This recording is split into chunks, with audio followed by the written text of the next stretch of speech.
In this video, we're going to start to move towards making a video game, and the first step of making a video game is to be able to control your character or your sprite with some type of input, and we're going to start with the keyboard. So here we go. Do this with me. You've already logged on to Scratch, so I want you to go up here and say that you would like to create Scratch. When you get to this point, let's go ahead and just name this thing keyboard control part 1, because you're actually going to do 2 of these. Now, you can use that cat if you want to, but I am really tired of seeing his face. So I would hit the delete button up here and say, see you later, cat.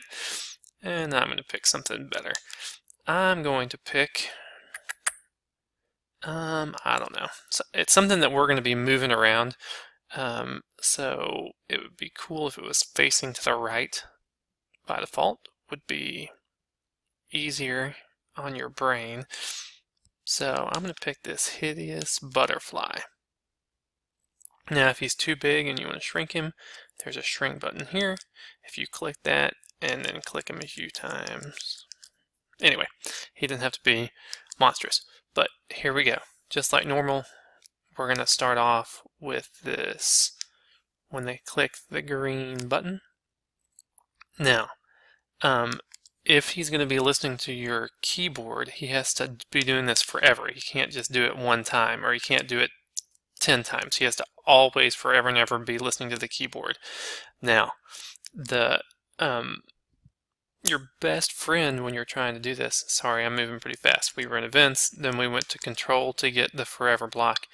Now, let me show you your best friend. Your best friend is here in your sensing block, and it is this thing right here that says key something pressed. I'm going to drag that out here for right now. Now, right now, he won't click onto any of this because he belongs in an if statement. So if you go back to the control, now if you need to pause me, you're doing this with me. So if you need to pause me and catch up.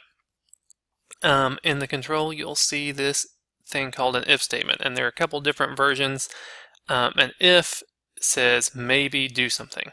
The if else says either do one thing or the other. And really what we want for this setup is we really just want the if.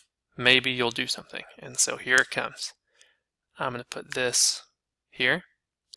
And then notice, this is bizarre, the shape here is that matches the shape of this guy. And so I can actually pick him up and drop him right there. And that says over and over and over again for all time, if they have pressed space, do something. Now I haven't told it what to do, but really what I want here is if you click that little drop down, I don't care about the space. I want to care about the up arrow. So if they press the up arrow, then what I would like for you to do, I actually need you to do 2 things.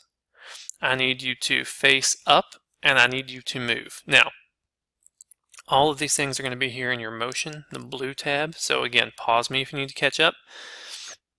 We have this going on right now, and then what I want to say is I want to, there are lots of different, I could turn by a certain number of degrees, turn left by a certain number of degrees. What I want to do is actually just point up.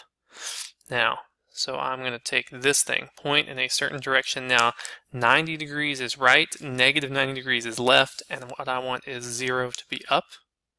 So I'm going to drag this here.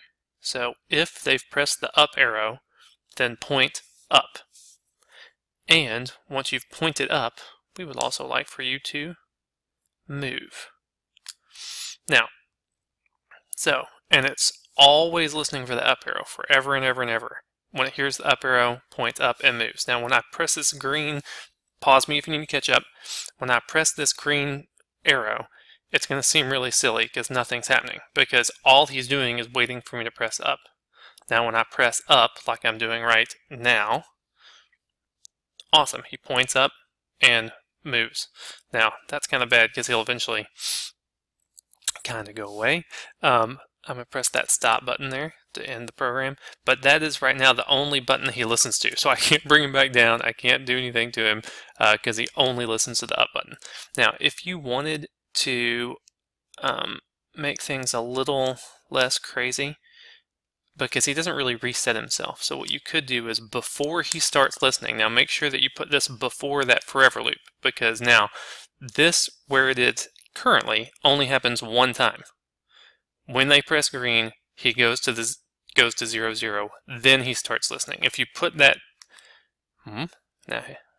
so he goes, when I start it, he goes to the middle one time, and now he's listening for me to press the up arrow, which I'm doing. So make sure you don't put this in the forever loop, because that means he's forever going to 0, 0, which would be bad.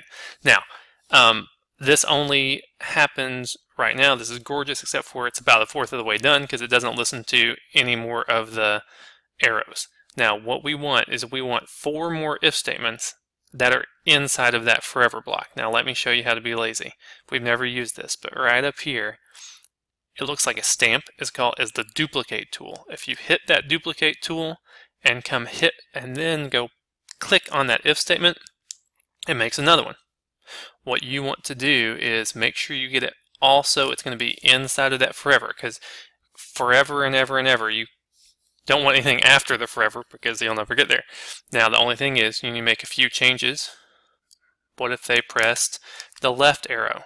And then if they press left arrow, what direction should you face? So you just need to change this to be a different arrow, and then you're going to change this to be a different direction, and then what you're going to end up with is you need 4 different if statements in here for each arrow so that you can drive them around the screen. Now, I'm going to let you finish that up.